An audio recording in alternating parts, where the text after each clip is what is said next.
Difícil, pero ahí estamos. Resumirlo y resumible, solo lo eterno, la sombra.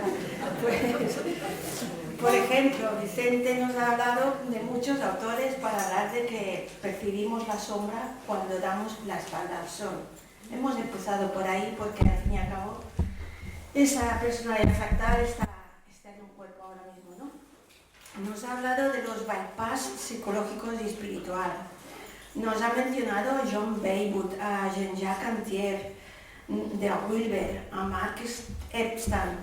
Nos has hablado de que vacuidad es la presencia que sabe a plenitud, sin preguntas, sin respuestas. Y nos has hablado de que meditar es bajo el concepto también de descansar en el ser. Nos has hablado de ese proceso del 3-2-1, del trabajo de la sombra, hablando del ello, que lo tenemos que convertir en tú para al fin y al cabo reconocer que soy yo mismo y aceptarlo. Y ya en la segunda parte has disfrutado y te has quedado solo en el prólogo de lo que sería hablar de Sri Aurobindo en esas distintas dimensiones de la identidad psicológica, la anímica, la conciencia cósmica y la conciencia última. Muchas gracias. Caray, que resumen.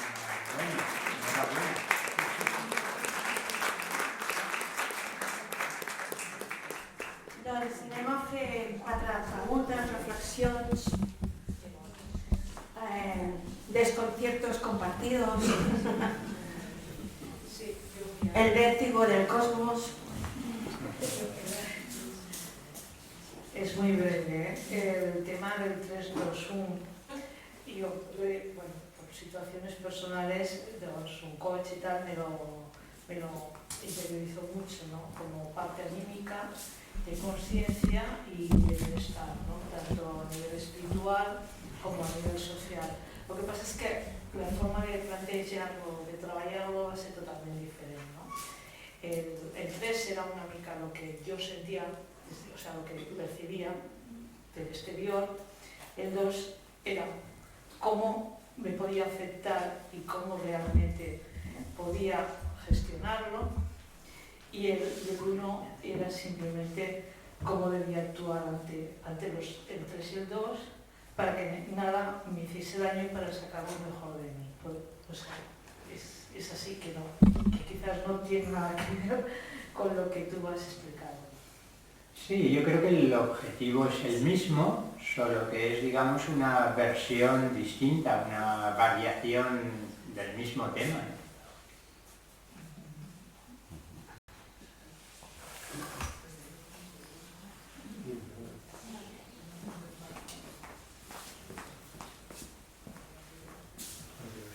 Gracias, Vicente. Felicidades por tu ponencia, como siempre ha estado extraordinaria.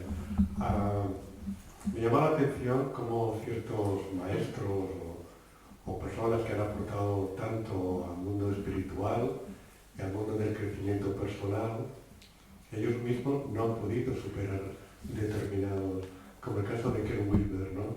¿Qué sombra tenía este hombre para que, después de haber aportado tanto, no se lo pudiera aplicar a sí mismo?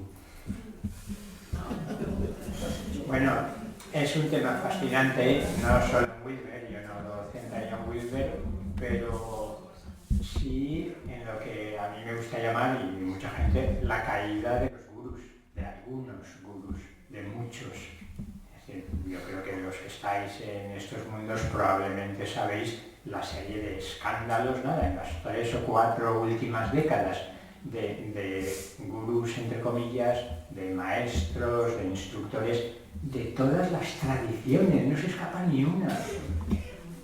No voy a dar nombres, si hace falta los podría dar, pero en el hinduismo, en el budismo, en el chamanismo, en el cristianismo obviamente también.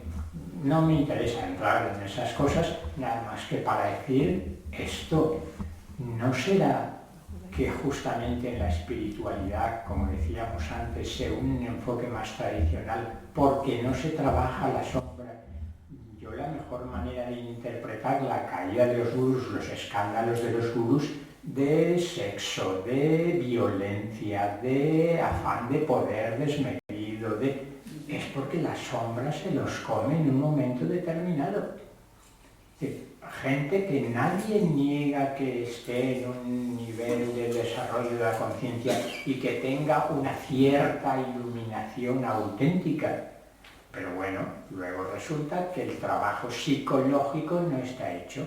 Ha habido un despertar espiritual auténtico, ha incluso podido ayudar y despertar a muchas personas, pero luego en un momento determinado la sombra se lo come porque no está trabajada, porque no se ha hecho un trabajo integral, se ha hecho un trabajo espiritual, se ha descubierto la dimensión espiritual, se ha sabido transmitir, pero esto nos pondría de manifiesto, si aceptamos, si compartimos esta interpretación, la importancia de trabajar la sombra. Tanto más grave cuanto más avanzado está uno en el camino espiritual y cuanto más en relación e influyendo en mucha gente. Sabéis que en algunos casos, tanto en el hinduismo y budismo, porque lo conozco más y no quiero entrar en el caso del cristianismo, los chamanes a punta pala también, o no exageremos, por lo menos cuando uno conoce que no es ni uno, ni dos, ni tres casos, se pregunta qué está pasando. Y algunos con nombres muy, muy reconocidos, con cientos de miles de discípulos. ¿Será que trabajar la sombra e integrarla es importante? Yo creo que sí. El caso de Weaver, permíteme que no entre, es cierto que ha recibido también muchas críticas, solo por su manera de tratar a sus críticos, ¿no? Un tanto dura, pero bueno, sería un punto más, entre otros casos mucho más graves, ¿no? Por fin y al cabo, Weaver simplemente desde el principio dijo que no se confunda, yo no soy un gurú, soy un pandit. No soy un maestro realizado, soy un erudito y un pensador que está exponiendo este fantástico modelo de la psique y del ser humano. Y los otros, muchos de ellos sí que iban al maestro, lo hace el discípulo, me decía siempre Raymond Panikkar cuando estaba en Tabertet con él, y efectivamente, pero el maestro se deja hacer y se deja ser reconocido como maestro. Bueno, esto nos lleva al campo de cómo abordar la maestría hoy, la relación maestro-discípulo, que yo creo que es una cuestión importantísima.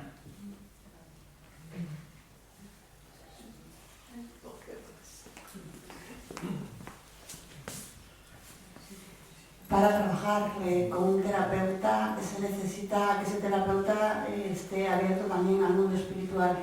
Que esté trabajado también espiritualmente, no sé si hay muchos terapeutas disponibles. No tengo ni idea, pero me interesa.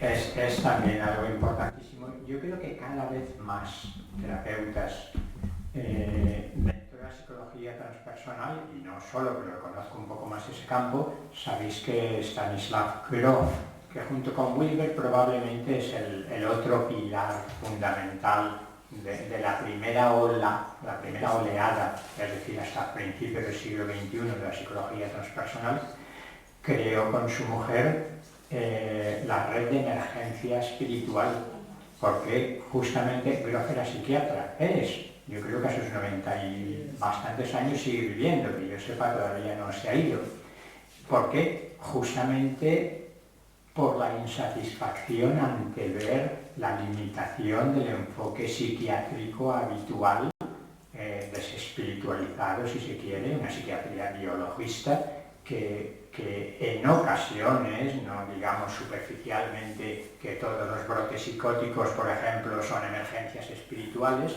pero que sí, en algunas ocasiones, si el terapeuta está abierto a la dimensión espiritual, puede comprender mucho mejor y tratar de otra manera el desconcierto que se produce en, por ejemplo, un brote psicótico, que sería quizás el caso arquetípico de desestructuración grave de la personalidad, ¿no? Yo creo que cada vez hay más. Y creo que lo normal es que uno va buscando el terapeuta que sintoniza con su manera de ver el mundo. La psicología transpersonal está empezando en los últimos años solo a plantearse mucho más en serio, teórica y prácticamente, la cuestión justamente de en qué consiste una psicoterapia transpersonal. ¿Sabéis que es transpersonal? Cuando a los fundadores les dijeron, pero ¿por qué lo llaman ustedes transpersonal si parece que estén hablando de una psicología espiritual? La respuesta era, sí es lo mismo, pero no digas, porque queremos entrar en la academia y si hablamos de espiritualidad nos quedamos fuera de la academia. Así es que estamos hablando de experiencias espirituales cuando hablamos de experiencias transpersonales, pero conviene, es práctico, pragmático poner este término para que no nos descarten inmediatamente. Yo creo que se está produciendo un despertar espiritual importantísimo a nivel colectivo, no del 100% ni del 60% obviamente, pero sí que dentro del campo terapéutico cada vez hay más terapeutas con una visión y un enfoque espiritual, y lo ideal sería el terapeuta que una el conocimiento y la práctica psicológica con el propio despertar espiritual y la propia realización espiritual. Aquí me viene un nombre que para mí sería uno de los prototipos de esta unión del trabajo psicológico y de ser psicólogo profesionalmente, tratando individualmente y en grupo, y al mismo tiempo de lo que, con todas las comillas que queráis, hablaría de maestría espiritual. No es muy conocido aquí, algunos sí, porque hay pocos, pero algunos libros publicados, es Almas, Hamed Ali Almas. Almas, yo creo que ha descrito magistralmente, es el creador del enfoque diamante. Los que estáis en el Eneagrama quizás conoceréis su libro, que no utiliza el Eneagrama de manera no tan patologizadora como Claudio Naranjo, que es mucho más conocido, sino que ve el aspecto más luminoso de cada eneatipo para desarrollar esas virtudes propias de cada eneatipo. Pero aparte del Eneagrama, que lo conoce bien, su obra es extraordinaria, pero aquí está poco traducido. Pero creo que encarna bien esa figura del terapeuta y maestro espiritual simultáneamente.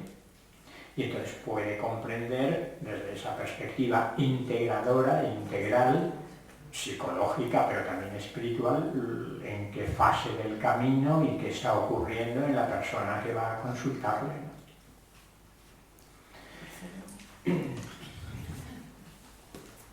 Acabamos. No. Ah, ¿no quieres? Bueno, puedo decir. Claro. Sí. Hasta siempre en todo caso. ¿Alguna última pregunta? Que nos vamos, la última. No nos vamos. Nos que vamos ahora al concierto no, el fantástico. colofón de esta sombra, luces, cosmos, el manantial que va por el suelo, solo, y lo digo así, lo puede expresar nada y nadie mejor que la música. Por eso sería incoherente que alguien marchara y no se quedase con esta guinda de coherencia espiritual, escuchar el concierto de piano que se nos regala ahora mismo. Gracias, Vicente, muchas gracias. Gracias.